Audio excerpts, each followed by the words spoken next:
Hello po, good morning. Welcome to MBB Moments TV. We are here in Santa Maria, Bulacan to celebrate the recognition of our niece for being magna cum laude at PUP. At dahil nandito na rin kami, ay pagkakataon na rin naming bumili ng mga chicharon. Pwedeng pumasyal sa mga factory para bumili at pwede rin magpa-deliver.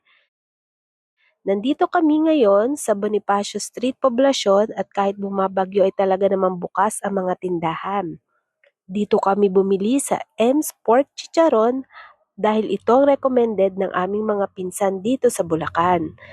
Napakarami mapagpipilian at talagang masasarap. Pwedeng magbayad ng through GCash at cash. Sa mga nais bumili o umorder, mag-text o tumawag lang sa kanilang mga contact numbers. Sunod naman ay punta tayo sa kanilang palengke, kung saan makakabili rin ng murang mga bigas. Tingnan nyo naman kung magkano lang per kilo o pwede ka ring humingi ng discount kung marami kang bibilhin. Salamat sa aming mga pinsan sa pagsama at paghatid. Hanggang sa muli! Please like and share. Bye!